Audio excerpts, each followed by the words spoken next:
ডিভোর্সের পর বাবার বাড়িতে ফিরে এসে বুঝতে পারলাম আমি এক নরক ছেড়ে আরেক নরকে এসে পা দিয়েছি।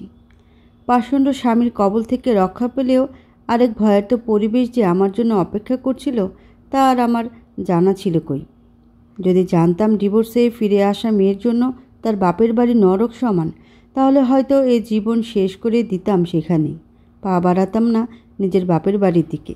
আমার ফার্নিচারগুলো যখন বাসায় ঢোকানো হচ্ছিল তখন ভাবি সামনে থেকে সাপ বলে দিচ্ছিল, এই ফার্নিচার এখানে রাখো, আর সোফা সেট আমার সাজানো গোছানো ড্রয়িং রুমে জায়গা হবে না, সোফা সেট ছাদের উপর রেখে আসো, অন্যদের ঘরে দিতে যেও না আবার। আর খাটটা কোন রুমে নিব? খাটটা আমার রুমে সেট করে দিয়ে আসো, আমার খাটের ডিজাইন পুরনো হয়ে গিয়েছে, আমার রুমের খাটটা অহনার রুমে দিয়ে দিও। আমার রুমের দিকে যখন ভাবির খাটটা ঢুকানো হচ্ছিল, ভাবি তখন সামনে এসে বলল, এই রুমে না, খাটটা বাইরের রুমে সেট করে দাও। মা শুধু ভাবিকে বলেছিলেন, বৌমা বিয়ের আগে তো এই রুমে অহনা থাকতো, রুমটা তো খালি পড়ে আছে, সমস্যা কোথায়?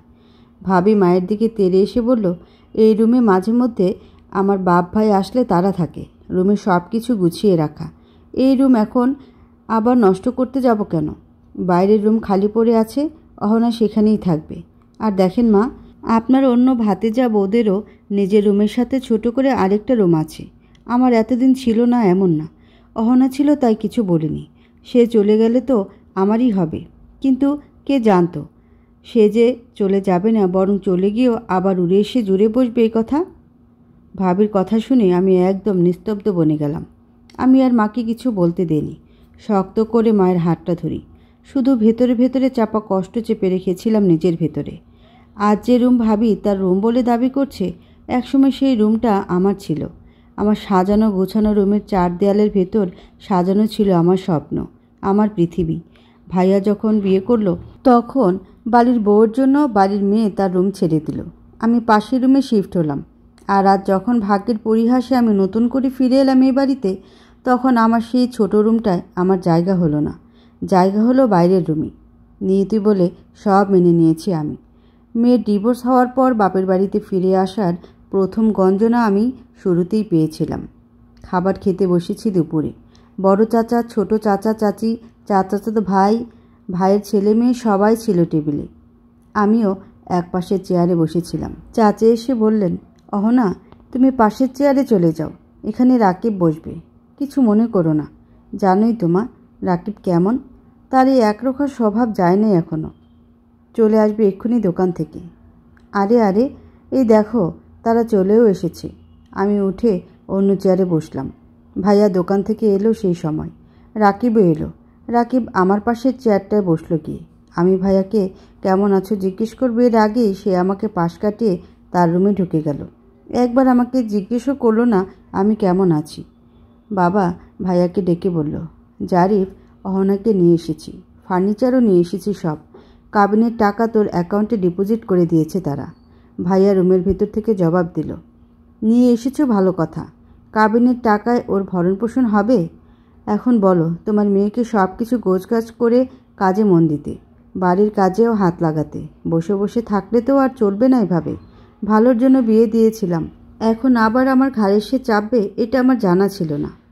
বড় ভাবি ভাইয়ার কথায় সায় দিতে দিতে হেসে হেসে বলল, এসেছে যখন বসে থাকবে নাকি, কাজেই মন দিবে, বাড়িতে তো আর কাজ কম নেই তাই না, সে সব সামলে নেবে। ছোট চাচি আমার মাথায় হাত বোলাতে বোলাতে বললেন, আহারে কে জানতো এই মেয়েটার এত সকাল এত অঘটন ঘটবে। আসলে মেয়েদের রূপ লাগে, যতই লোকে যাই বলুক না কেন, রূপ লাগেই। অনার্স পাশ করে কি আর জীবন কাটানো যায়? এক ছটাক রূপ থাকলে রূপে না হয় স্বামী মজে থাকতো। শ্যামলা মেয়েটা বড় লক্ষ্মীমন্ত আমাদের, তবে ভাগ্যের কি পরিহাস, উফ। ছোট চাচি এক দীর্ঘশ্বাস ফেললেন আমাকে নিয়ে।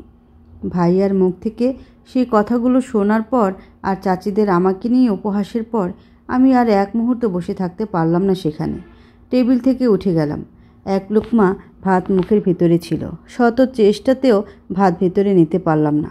টেবিল থেকে উঠতেই ভাবি কড়া গলায় বলল, উঠছো যখন প্লেটটা সাথে নিয়ে ওঠো, নাকি তোমার খাবার থালাও এখন আমাকে ধুয়ে রাখতে হবে? আমাকে দাসীবান্দি করে এই ঘরে এনেছো বুঝি? চাপা কষ্ট আরও চাপা দিলাম নিজের মাঝে। মুখ ফুটে অনেক কিছু বলতে গিয়েও আমি বললাম না। রুমে চলে এলাম। বদ্ধ ঘরের জানালার কপাট খুলে দিলাম।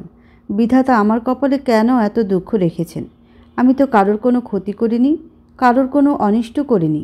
তাহলে আমার সাথে কেন এমন হচ্ছে আল্লাহ? কেন? বিছানায় উপর হয়ে কান্না করতে লাগলাম। মা কখন এসে আমার পিছনে দাঁড়িয়েছিলেন বুঝতে পারিনি। আমার পিঠে মায়ের হাত লাগতেই আমি পেছনে ফিরলাম। মা আমাকে জড়িয়ে ধরে কান্না করতে করতে বললেন, মা রে, ফিরে এসেছিস এক কষ্ট নিয়ে, কিন্তু এখানের মানুষেরা তোর জীবন যে আরও বড় নরক বানিয়ে ছাড়বে। আমি তোকে রক্ষা করতে পারলাম না রে মা, রক্ষা করতে পারলাম না। মাকে জড়িয়ে ধরে আমিও বেশ কান্না করলাম। আমার বিয়ে হয়েছিল আজ থেকে 4 মাস আগে। মহা ধুমধাম করেই হয়েছিল। আয়োজন, প্রয়োজন, বিয়ে, উৎসব কোনো কিছু কমতি ছিল না। কিন্তু অজানা ছিল সে মানুষটা, যে মানুষ আর যে পরিবারের কাছে আমার বাবা আমাকে তুলে দিয়েছিলেন, সে মানুষ আর সে পরিবার আমার জীবন বিষিয়ে তুলছিল যেন। স্বামীর বড় বোন আর ছোট বোনেরা চুন থেকে পান খসলেই যেন আমাকে দায়ী করতে চলে আসতো। চা পাতলা হলেই শুনতে হতো তাদের নানান গঞ্জনা। ভাতে একদিন চুল পেয়ে যান আমার শাশুড়ি, সাদা চুল। এই পাকা চুল কার আমার জানা ছিল না। তারপর সে কী কাণ্ড সেদিন! প্রথমে গালমন্দ, আর তারপর রাসেলের কাছে আমার নামে নালিশ। বুঝতে পারিনি মানুষটা আমাকে এতটা মারবে, এতটা অত্যাচার করবে। বেধড়ক পিটালো আমাকে লোকটা। আমি যে মানুষ সেটা হয়তো সে ভুলে গিয়েছিল। তারপর কত দিন যায়, কত রাত যায়। রাতে লোকটার ভয়ার্ত আগ্রাসী মনোভাব আর গায়ে আঘাত করার প্রতিটা মুহূর্ত আমি আতঙ্কে থাকতাম। বারবার এই বাড়িতে বলতাম আমি আর সেখানে থাকতে পারবো না। অবশেষে আমার আর থাকা হলো না। 2 বাড়ির মুরব্বীরা মিলে বসে সিদ্ধান্ত নিল আমাকে নিয়ে চলে আসবে। সে আমাকে ডিভোর্স দিয়ে দিবে। আমি সেই নরক থেকে রক্ষা পেতে চলেছি ভেবে সেদিন কত না খুশি হয়েছিলাম। আর আজ এই নরক থেকে ফিরে এসে বারবার ভাবছি আমি কোনো ভুল করে বসলাম না তো। রাতে আমি আমার নিজের রুমেই খাবার খেয়েছি বসে। খাওয়া শেষ করে যখন প্লেট রাখতে যাব রান্নাঘরে, মায়ের রুম থেকে বাবার গলার আওয়াজ পাই। বাবা মাকে বলছে, তোমার মেয়েকে বলে দিও এখন ভালোই ভালো চলতে। আমার ছেলের বউ, ভাইদের বউ, তাদের বাচ্চা কাচ্চা আছে এখানে। এই সংসার তাদের, তার জন্য এই সংসারে যেন কোনো সমস্যা না হয়। আগে বুঝিয়েছি কষ্ট করে হলেও সেখানে থাকতে, কিন্তু কি করলো, সে চলে আসলো। আরও পড়াও মেয়েকে, পড়িয়ে পড়িয়ে 2 পয়সা রোজগারের ক্ষমতা বানিয়েছে তোমার মেয়ে। নাকি ব্যারিস্টার হয়েছে। কোনো কিছু হয়নি, শেষমেশ স্বামীর ঘর ফেরত কন্যা হয়েছে। বুঝিও নিজের মেয়েকে। নীরবে বাবার কথাগুলো বাইরে থেকে শুনলাম শুধু। ধীর পায়ে নিজের রুমের দিকে অগ্রসর হলাম। বারবার কানে বাজছিল আমার সেই পাষণ্ড স্বামী রাসেলের বলা সেই কথাগুলো। সে বলেছিল, তোর বাপও তো বলেছে যে তুই বুঝিস না কিছু, তোকে নিয়ে সে চিন্তায় আছে। তোকে বিয়ে করার জন্য তো এই বাড়িতে তোর বাপ এসে বলেছিল আমার মাকে, আর না হলে তোর মতো কালো মেয়েকে বিয়ে করতাম আমি। আর আমি যে মদ খাই, নেশা করি, এসব তোর বাপ জানতো না? তোর আগে যে এক বিয়ে করেছি, এসব তোর বাপ জানতো না? তোর বাপকে তো সব বলা হয়েছে। এসব জেনেই তো তোর বাপ আমার কাছে তোর বিয়ে দিয়েছে। কানে বাজছিল সেই কথাগুলো বারবার। সব কিছু জেনে শুনেই তো আমার নিজের বাবা আমাকে বিয়ে দিয়েছিল সেই পাষণ্ড লোকটার কাছে।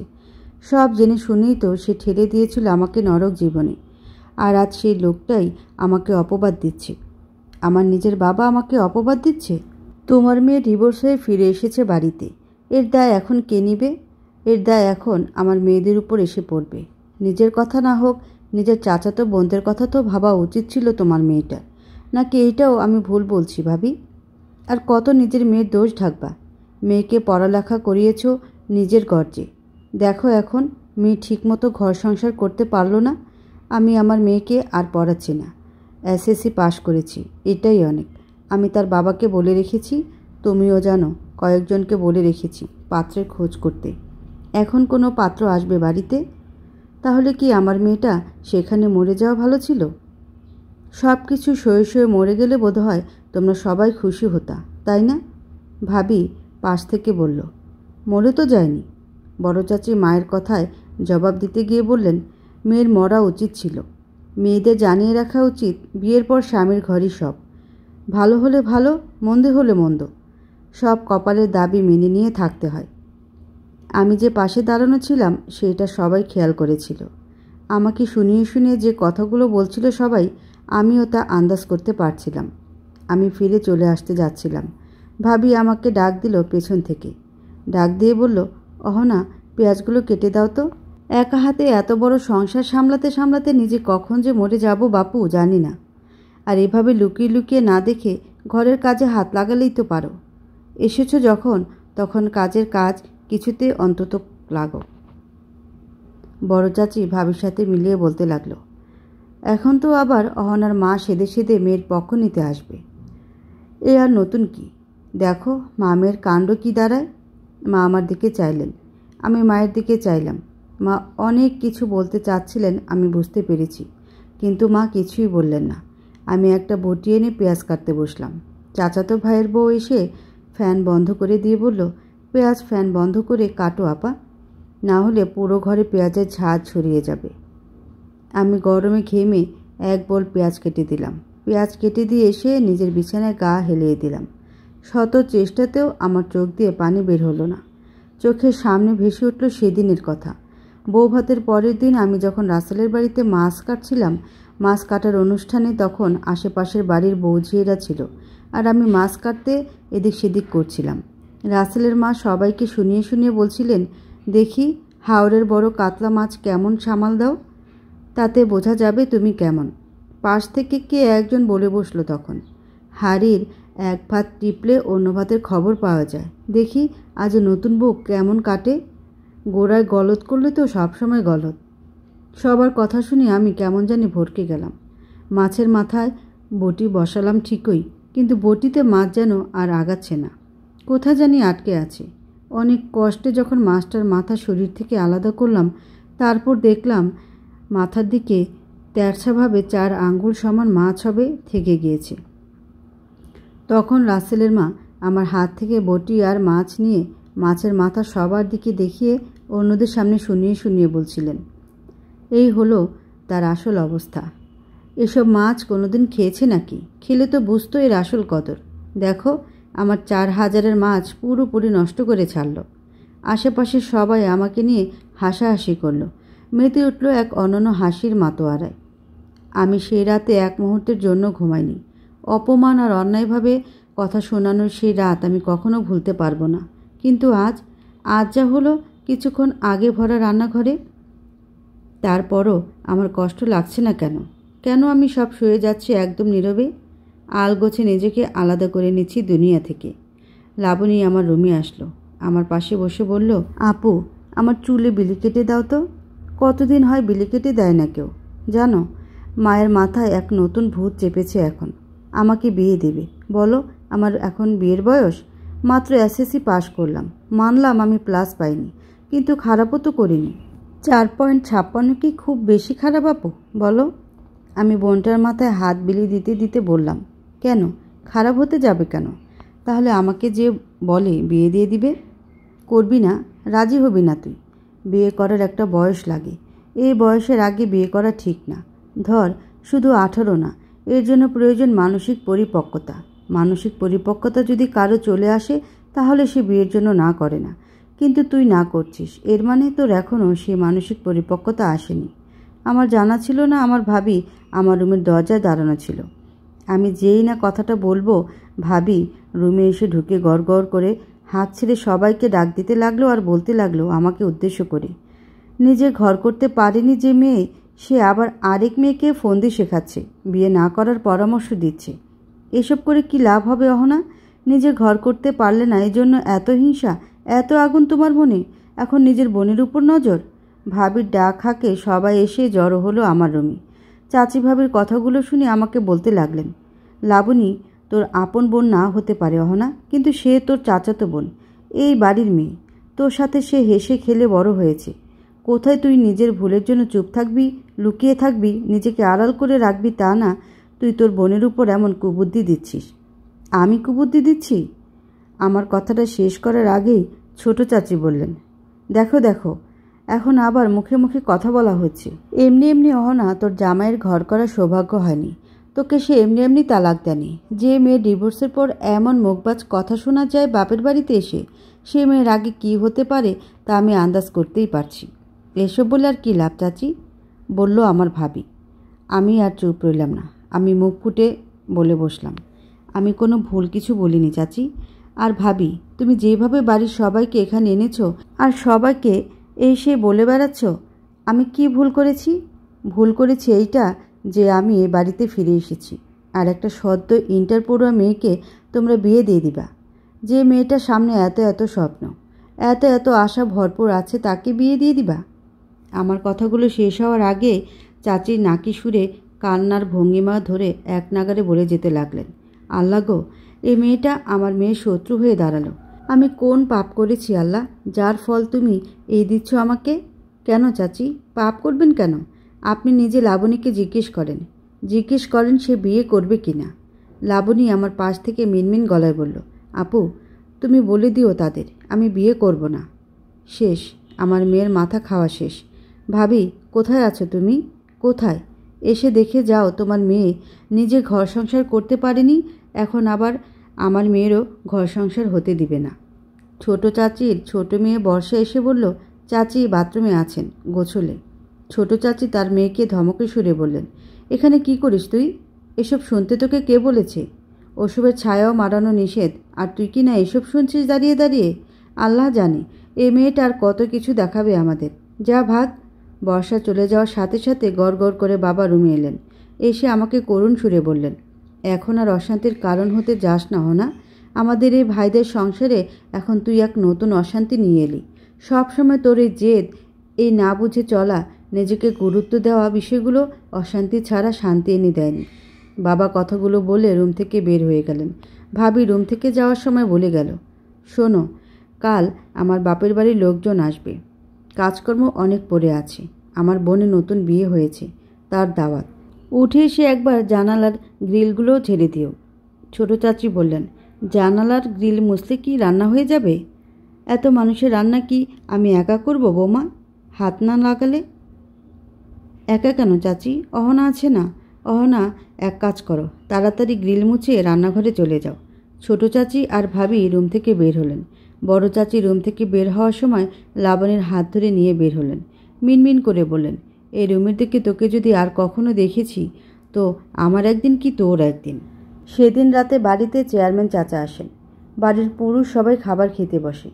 লাবণী, বর্ষা আর আমি খাবার টেবিলে গোছগাছ করে দিচ্ছিলাম। চেয়ারম্যান চাচা আমার বড় চাচাকে আফসোস করতে করতে বললেন, বুঝছো মিয়া, তোমার মেয়েটার জন্য এত সুন্দর সম্বন্ধ আনলাম, কিন্তু তোমারে বলার আগেই সম্বন্ধ শেষ হয়ে যায়।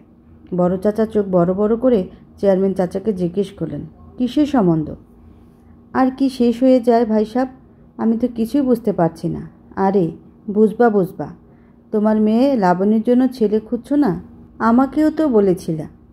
পরশুদিন মল্লিকপুর থেকে এক ব্যবসায়ী তার ছেলের জন্য বউ খোঁজ করেন। উনি আমার দূর সম্পর্কের আত্মীয়ও লাগেন।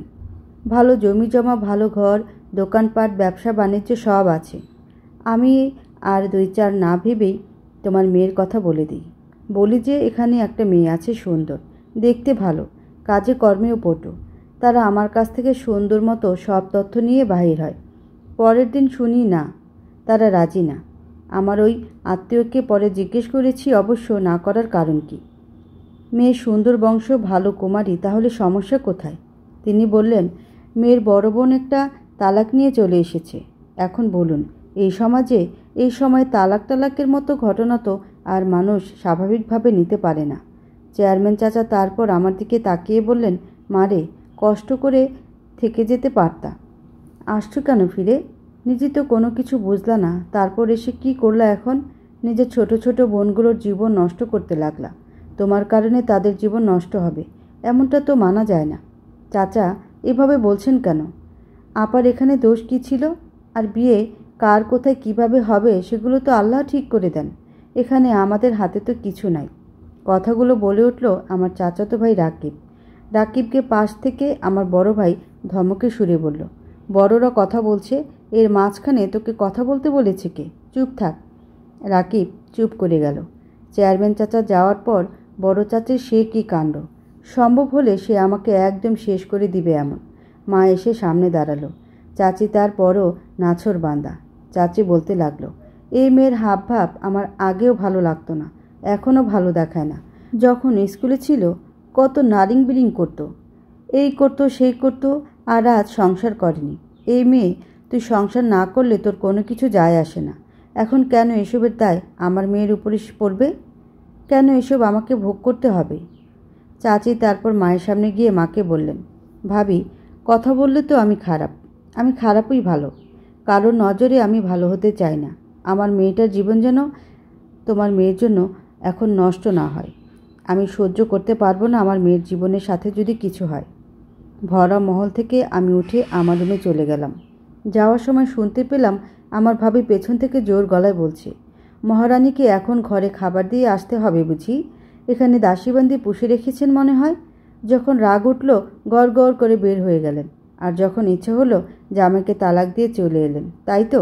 আমি আর নিজেকে সামলাতে পারলাম না। রুমে ঢুকতে ঢুকতে পেছন ফিরে তাকালাম। ভাবিকে উদ্দেশ্য করে বললাম, ভাবি শোনো, এই বাড়ি তোমার যেমন ভাইয়ার যেমন ঠিক আমারও তেমন। এখানে তোমার যেমন হক আছে আমারও ঠিক তেমন হক আছে।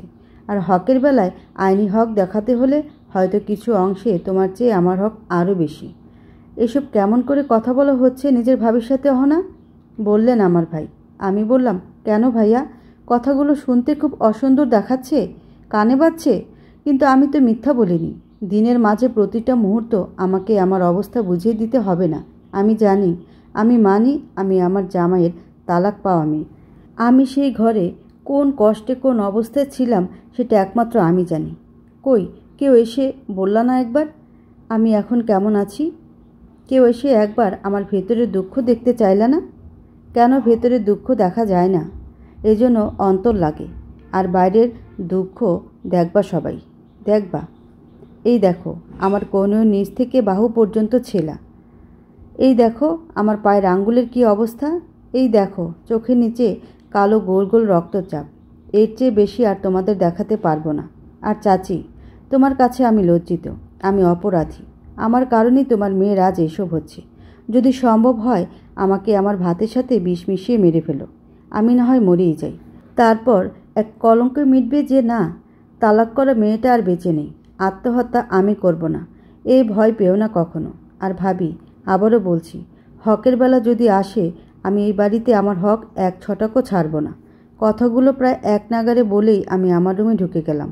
অহনা রুমে ঢুকতেই জারিফ তার মায়ের দিকে তাকিয়ে বলল, দেখেছো তোমার মেয়ে কী বলে গেল, দেখেছো? অহনার চাচি অহনার মাকে বলল, দেখেছো ভাবি কেমন মুখের উপর কথা আর গলাবাজি করে গেল সবার সামনে? ছোট চাচি বলল, এই জন্যই তো ঘর সংসার করতে পারিনি। তালি এক হাতে বাজে না, দুই হাতে বাজে। সবাই যার যার মতো কথা শোনালো অহনার মাকে। আমি রুমে গিয়ে বিছানায় বসলাম। খাটের একপাশে হুমায়ুন আহমেদের উপন্যাস রাখা ছিল। আমি হাতে নিলাম। কয়েক পাতা পড়ার পর খেয়াল করলাম খাবারের প্লেট হাতে করে মা রুমে এসে ঢুকছেন। আমাকে বললেন, বই রাখ, হাঁ কর। খাওয়ার উপর কেউ রাগ করে চলে আসে ভাবে? আমি রাগ করেছি কি বলল মা তোমাকে? শোন মা, জীবনে আর যাই করবি কখনো অন্যায়ের সাথে আপোষ করবি না। আর যে যাই বলুক মনে রাখিস এই মা তোর পাশে আছে সব সময়। আমরাও তোমার পাশে আছি আপু। রুমে ঢুকতে ঢুকতে কথাগুলো বলল রাকিব আর লাবণী। মা, রাকিব আর লাবণীকে বললেন, তোরা এখানে এসেছিস কেন? যদি তোদের মা। কেন চাচি, আমরা আসতে পারি না? অহনা আপু কি আমাদের বোন না? রাকিব তারপর আমার পাশে বসে বলল, জানো আপু, অনেক কিছু বলতে চেয়েও বলতে পারিনি সবাইকে। আজ 2003 সাল চলে। দুনিয়া কত এগিয়ে যাচ্ছে, সব কিছু উন্নত হচ্ছে, মানুষ আধুনিক দুনিয়ার সাথে তাল মিলিয়ে যাচ্ছে। তারপরও কি হচ্ছে? মানুষ সে আগের ধারণায় পড়ে আছে।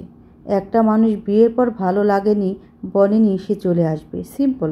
এটাকে এত কমপ্লিকেটেডভাবে নেওয়ার দরকার কি?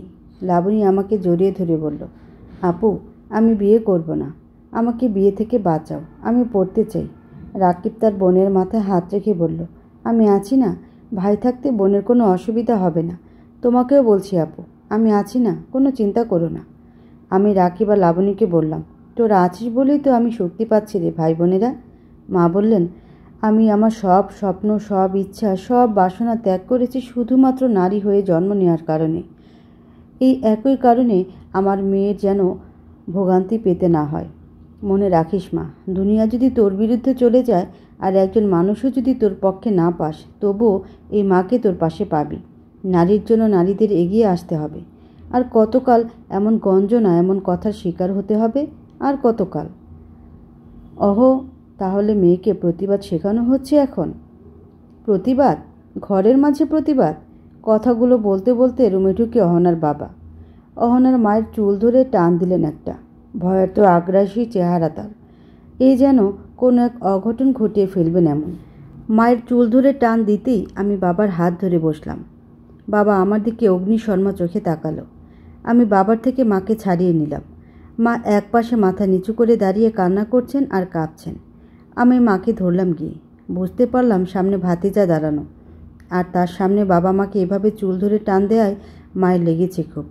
আমি কিছু বলবো এর আগেই বাবা গড়গড় করে বলে উঠলেন মাকে, রাশিদা, এখন আমার মেয়েও তোমার মতো মাতব্বরি করবে। আর তার কত বড় সাহস, সে আমার হাত ছাড়ায়? কেন? এখানে সাহসের কথা আসছে কেন? আর ছোট থেকে দেখে এসেছি বাবা, তুমি কীরকম করে মাকে অত্যাচার করো। মা আমাকে থামতে বললেন। আমি থামলাম না। মাকে অভয় দিয়ে বললাম, কি? সামনে রাকিব আছে, লাবণী আছে, এদের সামনে কিছু বলবো না বলে? এরাও শুনুক। রাকিব তো একজন পুরুষ, কাল তার ঘরে একটা বউ আসবে। সে যদি একটা মেয়ের অনুভবের কষ্ট বুঝতে না শেখে, তাহলে তার ঘরে যে অনাগত মহিলা আসবে তারও জীবন এমন নরক হবে। শুনুক সে।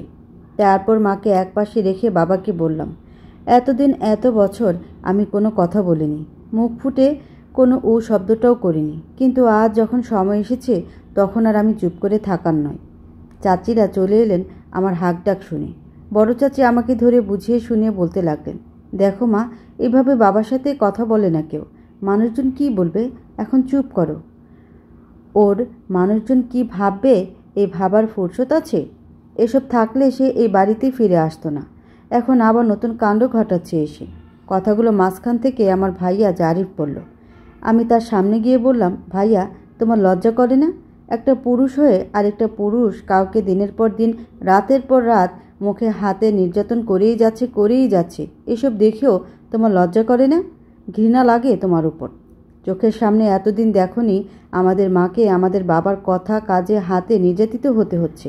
প্রতিবাদ আমার বাইরে থেকে না, আমার তো প্রতিবাদ আমার ঘর থেকে করা উচিত ছিল। দিনের পর দিন দেখে এসেছি আমার মাকে এসব চুপ করে সহ্য করে যেতে, আর এসব আমি মেনে নিব না। আর না। মা আমার হাত টেনে ধরলেন, জোর করেই বললেন, এখন এসব বন্ধ করো না, আর এসব বাড়াবাড়ি করিস না। না, কেন বন্ধ করব মা? আর কতদিন এভাবে মেয়েরা তাদের চাপা কষ্ট চাপা রেখে যাবে? আর কতদিন এরকম পাষণ্ড স্বামীদের ঘরে নিজের সব কিছু ত্যাগ করে শুধু সহ্য করে যাবে? আর কতদিন? বাবা, তুমি না জানতে আমাকে যেখানে বিয়ে দিয়েছ সেখানে আমার আগেও আরেকটা মেয়ে ঘর করতে পারে নাই? তুমি না জানতে সে নেশা করে, তারপরও আমাকে বিয়ে দিয়েছ সেখানে? আরে, আমি তোমার এত বড় গলার কাটা হয়েছিলাম? আমাকে বলে দিলেই পারতে, আমি আমার পথ ধরতাম। ভাবি বলল, তা এখন পথ খোলা আছে, পথ দেখো। ছোট চাচি আবার বলল, দেখেছ, মেয়েটা তোর বাপকেও পাষণ্ড বলতে বাদ রাখল না। এই শেষ জামানার আলামত। শেষ জামানার মানুষ আর মানুষকে মানুষ বলবে না। আল্লাহ বাঁচাও আমাদের এমন ফেতনা থেকে। আমিও গড়গড় করে তাদের দুজনের জবাবে এলাম। ভাবিকে বললাম, না, এখন আর আমার পথ খোলা নেই, আগে ছিল। এখন আমার অধিকারের পথ খোলা। ভাবি, আমি আগেও বলেছি, এখনও বলছি, দেশ এখন আর আগের মতো না। অধিকারের বেলায় আমি আমার অধিকার থেকে এক চুলও নড়ব না, কিন্তু যখন কথা আসবে খাওয়ার বেলায়, আমাকে তোমাদের খাওয়া না দিলেও চলবে। মানুষ না খেয়ে মরে যায় না। আর ছোট চাচি, তুমি যখন বলছো আমি আমার বাবাকে পাষণ্ড বলছি, তাহলে সেটা সে নিজেই বিচার করুক। এভাবে ভাতিজির সামনে যে পুরুষ তার বিবাহিত স্ত্রীর চুল টেনে ধরতে পারে, সে পুরুষ তোমার কাছে সাধু মনে হতে পারে? আল্লাহ না করুক, বর্ষার যদি কাল এমন কেউ জোটে কপালে, আর তার যদি এমন পরিস্থিতি হয়, তখন যেন তোমাকে আমি এইসব পুরুষদের পাষণ্ড বলতে না শুনি। দেখেছো বর্ষার বাবা, সে কি বলছে আমাদের মেয়েকে? সাপ দিচ্ছে, সাপ। মানুষ দুধকলা দিয়ে কাল সাপ পোষে। এতদিন প্রবাদ শুনছিলাম, কিন্তু আজ আর প্রবাদ না, আজ বাস্তবে দেখলাম। তোমরা কি বন্ধ করবে এবার? মা, চাচি, কাকা, চলো, রুম থেকে চলো। এসব আর ভালো লাগছে না। একটা অসহায় মানুষকে তোমরা সবাই মিলে কোথায় কোঅপারেটিভ করবে তা না, তোমরা সবাই তাকে আরও বিরক্ত করছো, ভেঙে দিচ্ছ মানসিক প্রশান্তির জায়গা থেকেও। না রাকিব, আমি অসহায় না। যতদিন এই সমাজের মানুষেরা আমার মতো ডিভোর্সি মেয়েদের অসহায় ভাববে, যতদিন তারা আমাদের ঘায়েল করতে আসবে আর আমরা শুয়ে যাব, ততদিন আমরা অসহায়। আজ 2003 সালের সময়ে এসে যদি এখানে আমার মতো অহনাকে এই অসহায়তার খেতাব নিতে দাঁড়াতে হয়, তাহলে না জানি আমার মতো আরও কত হাজার হাজার অহনা আছে যাদের কিনা দিনকে দিন এমন অসহায়ত্বের জাতাকলে পড়ে জীবনযাপন করতে হচ্ছে। আর না, আর এসব অন্যায় অত্যাচার সহ্য করা যাবে না। আমার কথা শেষ হতে না হতে বাড়ির সবাই রুম থেকে এক এক করে বের হয়ে গেল। সবাই যাওয়ার পর শুধু মা ছিল আমার রুমে। মা আমাকে জড়িয়ে ধরে কান্না করতে করতে বললেন, কেন রে মা এসব করতে গেলি? কেন সবার মুখের উপর কথা বললি? এই বাড়িটা এতদিন তোর জন্য নরকের মতো থাকলেও এখন থেকে যে নরক হয়ে উঠবে। এই বাড়িতে আর তোর সুখ হবে না রে মা। এই অসহায় মায়ের কোনো কিছু করারও ক্ষমতা নেই। আমি কিভাবে বাঁচাবো রে মা তোর কিছু হলে? তোকে নিয়ে সবাই যে সমস্যা দেখাচ্ছে, সবাই যা বলছে, আমি মা হিসেবে তা নিতে পারছি না। আর তুই তো নিজে ভুক্তভোগী রে মা। না, কে বলেছে আমি ভুক্তভোগী? কে বলেছে আমি কিংবা তুমি অসহায়? মা, যতদিন নারীরা চুপ থাকবে ততদিন তারা অন্যায় সয়ে নেবে নীরবে, ঠিক ততদিন তারা অসহায়।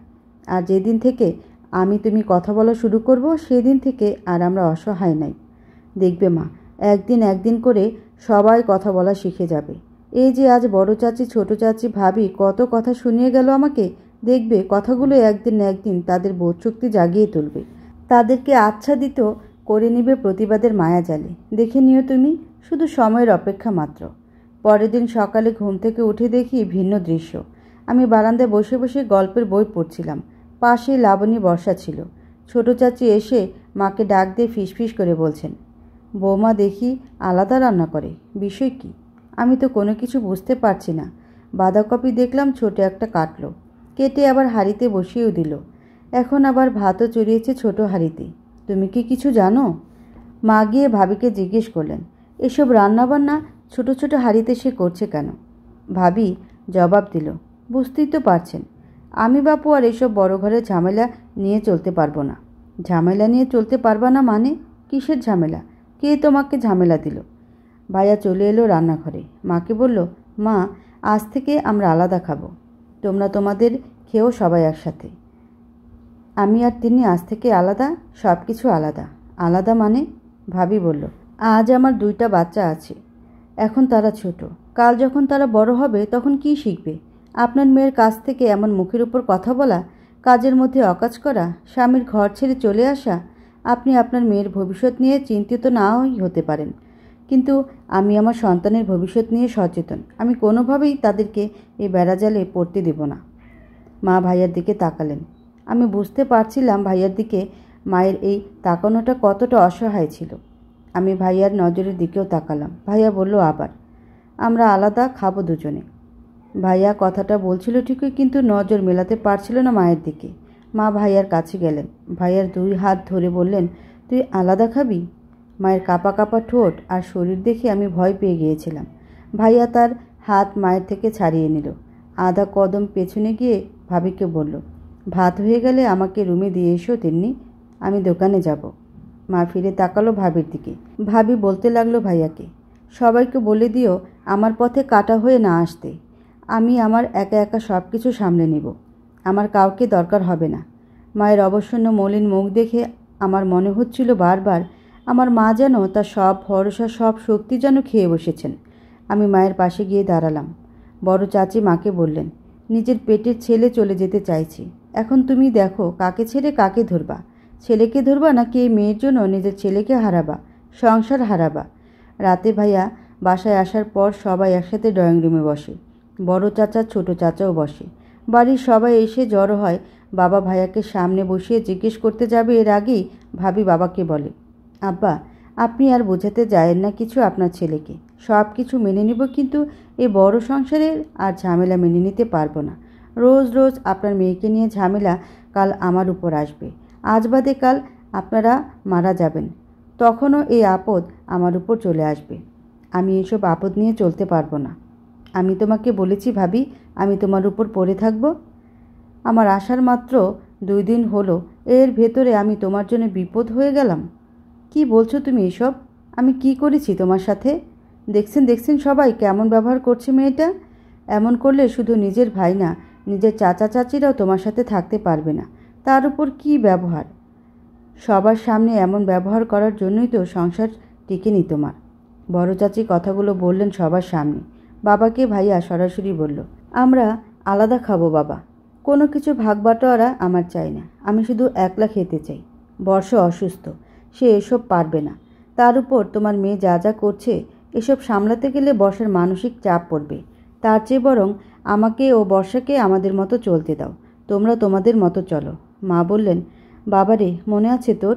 এই ছোট থাকতে যখন গাছ থেকে আম পড়তো, একা একা খেতি না তুই, নিয়ে আসতে নিজের বোনের জন্য। খুব ছোট যখন ছিলি, যখন নানা বাড়ি যেতাম তোদের নিয়ে, তুই তো পাশে বসে থাকতি তোর বোনের। একবারের জন্য তো উঠতি না। সে বসে থাকা, সে ভালোবাসা, সে বন্ধন আজ একেবারে ঠুনকো হয়ে গেল রে বাবা। এসব কথা এখন আর বলার মানে হয় না মা। যা ছিল তা ছিল। এখন আর আগের এসব কথা বলার সময় না। এখন আর আগের কথা বলে লাভ নেই মা। আমরা আলাদা খেতে চাই। আমাদের সব কিছু আজ থেকে আলাদা। ভাবি বলল মাকে। ছোট চাচি বললেন, দেখো, সব যখন আলাদা হবে, সবার যখন নিজের সংসার হবে আলাদা, তখন আমরা কেন এখানে মরতে যাব? আমাদেরও আলাদা থাকার অধিকার আছে। আর বড় এক দোকানের মাঝে সব কাজই তো করে জারিফ। এখন সে তার বউ নিয়ে আলাদা থাকা মানে দোকানের সব কিছু তার আয়ত্তে থাকা। তাহলে এই ঘর চলবে কিভাবে? বড় চাচি ছোট চাচির কথা শুনে বলল, কেন? তার দোকান একার নাকি? দোকানেরও ভাগ হবে। ভাগের কথা উঠছে, তখন সব কিছু ভাগ হোক। না না ভাবি, দোকানের ভাগ কেন? এখন এই ঘরের ভাগ হবে। সবাই সবার লাভ দেখলে আমাদের লাভটা দেখব না আমরা? আমি দাঁড়িয়ে থেকে দেখলাম শুধু। একটা ঘর আমার চোখের সামনে ভাঙতে শুরু করেছে। এই ভাঙনের পেছনে শুধুই আমি। আমার ফিরে আসা, আমার ডিভোর্স হওয়া, আমার আশাটি এখন তাদের সবার জন্য কাল হয়ে উঠেছে। বাবা বলে বসলেন, এই সব কিছু তোমার মেয়ের জন্য হয়েছে। তার কারণে শুরু হয়েছে এইসব। আর না হলে আমাদের ভাইয়ের সংসার, এতদিনের ঘর, এতদিনের সব কিছু এভাবে নষ্ট হয়ে যাবে মুহূর্তেই। বন্ধ কর জলিল। রাশিদা, তুমি অহনাকে নিয়ে ভেতরে যাও। আর কে কোথায় কিভাবে আলাদা খায় আমি দেখে নেব। এই বাড়ি আমার করা, এই ব্যবসা আমার গড়া, এই বাড়ির এক একটা সদস্য আমার হাতে গড়া। আমি বেঁচে থাকা অবধি এই পরিবার ভাঙবে না। গায়ের মানুষজন আমাদের পরিবারকে আদর্শ মানে। আমার এই ঘর আমি বেঁচে থাকতে এভাবে ভাঙতে দেব না। লাবণীর বাবা, তুমি কিন্তু কি? আমি ভুল বলছি? আমি কথা বলি না এর মানে এইটা না। লাবণীর মা, তুমি মাথা চড়া দিয়ে উঠবা। আর বৌমা, তোমাকে বলছি শোনো, তুমি কোন অধিকার নিয়ে আমার মেয়ের সাথে এমন আচরণ করছো? জারিফ, ও না তোর সহোদর বোন হয়? আর শুধুমাত্র ডিভোর্স হয়ে আসার কারণে তোমরা মেয়েটার সাথে এই আচরণ করবা? মেয়েটার জীবন এখন বিষিয়ে তুলবা? আর যে বলেছে আলাদা হয়ে সংসার করবে, সে আমার টাকায় বানানো বাড়ি ছেড়ে চলে যাক, আমার দোকানের ভাগ ছেড়ে চলে যাক। আমিও দেখি কেমন কলিজা তাদের। বড় চাচার কথা শুনে সবাই পিনপতন নীরব হয়ে গেল। চাচা বেশ কথা বলেন না। যখন বলেন তখন আর তার কথার উপর কোনো কথা থাকে না। চাচা আবার মাকে অভয় দিয়ে বললেন, কি, তুমি মেয়েটাকে নিয়ে রুমে যাবা না? মা আমাকে ধরে রুমের দিকে চললেন। বড় চাচা সবাইকে বললেন, আমার ভাতিজির বিয়ের ব্যবস্থা আমি নিজে করব এখন। তোমাদের কারোর উপর আমার ভাতিজির দায় পড়তে দেব না, কারোর উপর না। আমি রুমে এলাম। হুট করে আমার বমি পেয়ে বসলো। আমি তাড়াতাড়ি উঠে বাথরুমের দরজা খুললাম। বাথরুমের দরজা খুলে ভেতরে যাওয়ার আগেই আমার বমি পেয়ে বসলো। মা দৌড়ে এসে আমাকে ধরল। আমার মাথা বেয়ে ঘাম ছুটতে লাগলো যেন। সপ্তাহ দুয়েকের মধ্যে আমার বড় চাচা ডিভোর্সি মেয়ের জন্য পাত্র নিয়ে এলেন। রাতে টেবিলে বসে সবাই খেতে বসেছিল। আমি পাশেই রান্নাঘরে ছিলাম। চাচা বাবাকে বলছেন, জলিল শোনো, অহনার জন্য পাত্র দেখেছি আমি। সব কিছু ঠিকঠাক। আমি আর কারোর মতামত চাচ্ছি না এখানে। আমার যা করার আমি নিজেই করব। মা চাচাকে বললেন, ভাই এত তাড়াহুড়ো না করে কি? মা যেই না কথাটা বড় চাচাকে বলবেন, বড় চাচি তখন তেড়ে এসে বলতে লাগলো, তোমার মতলবটা কি আসলে? আমাকে বলবা? তুমি চাওটা কি? তোমার মেয়ের বিয়ে হোক না হোক এতে তোমার কোনো চিন্তা নাই, কিন্তু তোমার মেয়ের জন্য যে আমার মেয়ের বিয়ে আটকে আছে, তোমার মেয়ের পাপ আমার মেয়ের গায়ে লাগছে, এদিকে কি তোমার কোনো চোখ আছে? কি বলছো এসব লাবণীর মা? আমি আমাদের মেয়ের বিয়ে সহজ হওয়ার জন্য বিয়ে ঠিক করিনি অহনার। আর রাশিদা শোনো, আমি তাড়াহুড়ো করিনি। আমি সব দেখে শুনেই বলছি। আমার সব দেখা শেষ। ছেলে শহরে একটা ফার্মেসি চালায়, আয় যৎ সামান্য। সেখানে একটা ভাড়া বাসায় থাকে তার ভাই বোন মাকে নিয়ে, এবং এটাই তার প্রথম বিয়ে। প্রথম বিয়ে? চাচার এই কথাটা শুনে আমরা সবাই যেন আকাশ থেকে পড়লাম। ছোট চাচা জিজ্ঞেস করলেন বড় চাচাকে, মানে বিয়াতি মেয়ের জন্য আবিয়াতি জামাই? এসব কি বলছো ভাই? গম্ভীর চিত্তে জবাব দিলেন বড় চাচা। বড় ভাইয়া চাচাকে জিজ্ঞেস করলো, তাহলে কত টাকা দেওয়া লাগছে এখন? একবার বিয়েতে খরচ হয়েছে, এবার আবার টাকা পয়সা জায়গা জমি সব সময় তো দিয়ে বিয়ে দিতে হবে নাকি? প্রথম বিয়ে তাহলেতেও তাকে টাকা দিয়ে ভরিয়ে দিতে হবে বলে মনে হয় না। এসব কিছু না, আমি সব কথা বলে নিয়েছি। ছেলে আমার পরিচিত, আমাদের স্কুলের পলাশ মাস্টারের ভাগনা। ও, তাহলে ছেলে বয়স্ক নাকি? ভাবি বললেন কথাটা। ভেতরে ভেতরে আমি একেবারে নিষ্পেষিত হয়ে যাচ্ছিলাম। আমি তাদের উপর এতই চাপ যে আমাকে তারা এইভাবে ঘরছাড়া করতে চাচ্ছে। আমি চাচাকে বললাম, চাচা, আমি এখন বিয়ে করার জন্য প্রস্তুত নেই। কেন মা? এখন বিয়ে করতে আপত্তি কোথায়? আমি মানসিকভাবে প্রস্তুত নেই বিয়ে করার জন্য। চাচাকে বলেই আমি আমার রুমে চলে এলাম। সবাই বলাবলি করতে লাগলো, দেখেছো মেয়ের কথা? তার মানে তার সংসার করারই খেয়াল নেই। বাপের ঘরে এসে অশান্তি করার জন্যই সে এসেছে, তার এখানে থাকাতেই শান্তি। ভাবি বলল, শান্তি হবে না? সবার উপরে সে আছে, কেউ কোনো কথা বলতে পারছে না, তার তো শান্তিই আছে। আমরা দাসী আছি, খেটে যাব। বৌমা, এসব বন্ধ করো। যখন দেখি তখন তুমি একটা না একটা এমন অহৈতুক কথা বলে বেড়াও। সব কিছু বুঝে শুনে করতে হবে তো নাকি? মেয়েটা এসেছে মাত্র, তাকেও সময় দেওয়া উচিত আমাদের। আর এই বিয়ের আলাপ এনেছি মানে এইটা না যে তাকে আমার বিয়ে আজকাল দিয়ে দিতেই হবে। পাত্র ভালো না হলে আমি এই সময় বিয়ের আলাপ তুলতাম না। মেয়েটা আমাদের কারোর উপর বোঝা না। মেয়েটার ভবিষ্যৎ নিয়ে আমি চিন্তায় আছি। ভালো পাত্র ছাড়া এবার আর আমি আমাদের মেয়েটাকে কারো হাতে তুলে দিচ্ছি না। জলিল, তোর মতামত কি এ বিষয়ে? আমার কোনো মতামত নাই ভাই, তুমি যা বুঝো তাই করো। আমি আর আমার মেয়ের বিয়ে নিয়ে কোনো সম্বন্ধে যেতে রাজি নই। ভালোর জন্য করব, আমার জন্য খারাপ এসে হাজির হবে। রাতে ঘুমাতে যাওয়ার সময় জারিফকে তিন্নি বলল, দেখেছো ঘরে কি হচ্ছে আর বড় চাচা কি করছে? সব কিছুতে তারা এখন অহনা। এই মেয়েটা দেখে নিও, সুখ শান্তি তো কেড়ে নিয়েছি, এখন সে এ ঘরে সব টাকা পয়সা সম্পত্তির সমেত এখান থেকে যাবে। কে বলেছে আবিয়াতে ছেলে সম্বন্ধ আনতে? কে বলেছে ফার্মেসিতে এমন ছেলের খবর আনতে? এখন দিনমজুর মিস্ত্রি দেখে একটার হাতে দিয়ে দিলেই তো হয়। জারিফ তেমন কোনো জবাব দিল না স্ত্রীর কথার, শুধু বলল, চাচা যদি ভালো মনে করেন তাহলে দেখবে, অসুবিধা কোথায় তিন্নি? আজ না হয় কাল তাকে তো এক জায়গায় বিয়ে দিতে হবে। ভাগ্যগুণে যদি ভালো ঘরে যায় তাহলে মন্দ কিসে? তিনি ভেঙচি কাটল জারিফকে। তারপর জানালার কপাট লাগাতে লাগাতে বলল, আমার বান্ধবী আছে না সুলতানা, তারও দ্বিতীয় বিয়ে হয়েছিল আবিয়াতি জামাইয়ের সাথে। সব দিতে হয়েছে, টাকা পয়সা হারি। তারপরও সংসার টিকেনি। তোমার বোনের যা মুখ, সংসার টিকবে না তো জানাই আছে। দেখো সব খুইয়ে তোমাদের রাস্তায় বসতে হয় কিনা। জারিফ আর তেমন জবাব দিল না স্ত্রীর কথার। রাতে অহনার ছোট চাচি অহনার মায়ের রুমে গিয়ে অহনার মাকে বললেন, ভাবি, আমার কাছে এক পাত্র আছে, আমার ভাগিনাও হয়। তার ছেলে মেয়ে আছে 7টা। বউ মারা গিয়েছে গত বছর। বড় 2 মেয়ের বিয়ে হয়েছে। সে ক্ষেত কাজ করে, গোয়ালে গরু আছে। দেখো অহনাকে সেখানে বিয়ে দেওয়া যায় কিনা। বয়স একটু বেশি, কিন্তু আমার মনে হয় কি ভাবি, যদি মেয়েটাকে সংসার করাতে চাও তাহলে বড় ভাই সাহেবের কথা না শুনে আমার কথাটা শোনো। এখন এই সময় নাই যে একটা ভালো ঘরে বিয়ে দিবা মেয়েটার। এখন এমন একটা ঘর দরকার যেখানে গেলে সে খেতে পারবে, পড়তে পারবে। না হলে দেখবা ভাবি, সে আগের মতো সব কিছু তোমাকে আবার মেয়ের ভাগ টানতে হবে। আর দেখতেই পারছো, আমাদের তো দূরের কথা, তোমার নিজের ছেলে আর ছেলের বউকে, তারা দুজনই তোমার সাথে নেই, রাজিতেও নেই। দেখো তুমি কি সিদ্ধান্ত নাও আমাকে জানিও। অহনার মা কথাগুলো শুনলেন, শুধু কোনো জবাব দিলেন না। মা রাতে আমার রুমে আসলেন, আমার বিছানার এক কোণে বসলেন। কারেন্ট চলে গিয়েছে। হাত পাকা হাতে নিয়ে মা বাতাস করতে লাগলেন। আমি মায়ের হাঁটুতে মাথা হেলিয়ে দিলাম। মা আমার চুলে বিলি কাটতে কাটতে বললেন, বিয়েতে রাজি হয়ে যা রে মা। দেখ, কপালে যা আছে তাই হবে, এর বাইরে কোনো কিছু আর হবে না। মা, তুমি কি চাও আমি আবার ফিরে আসি? না রে মা, মা হয়ে এমন কেন চাইব বল?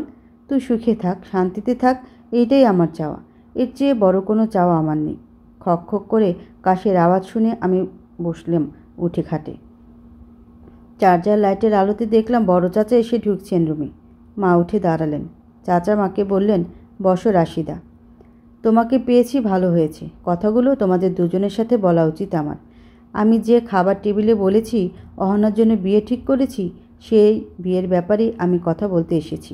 চাচা আমার দিকে চেয়ে বললেন, দেখ মাহনা, তোকে সেই ছোট থেকে বড় করেছি, চোখের সামনে তোর জীবন দেখেছি তোর এক একটা প্রতিবাদী সিদ্ধান্ত আর জীবন যুদ্ধে সত্যের সাথে থাকার প্রত্যয়। কেউ মানুক আর না মানুক, আমি জানি কোনো অন্যায় কখনো সহ্য করার ক্ষমতা নিয়ে আমার অহনা জন্মায়নি। তোর সাথে যা যা হয়েছে তাও অন্যায় হয়েছে। সেই অন্যায়ের কারণেই তুই ফিরে এসেছিস। এখন মারে, আমি জানি না আমি আর কতদিন আছি এই দুনিয়ায়। এই বাড়িতে সবাই তোর জীবন এখন বিষিয়ে তুলছে, সবাই তোর জীবন থাকতে থাকতে মরার কুলে ঠেলে দিচ্ছে। এখন এই জীবন কি তুই চাস মা আমার? আমি চাচার কথা শুনলাম, তারপর সরাসরি জবাব দিলাম, না চাচা, আমি এখন বিয়েতে রাজি নই। আমি বিয়ে করব না।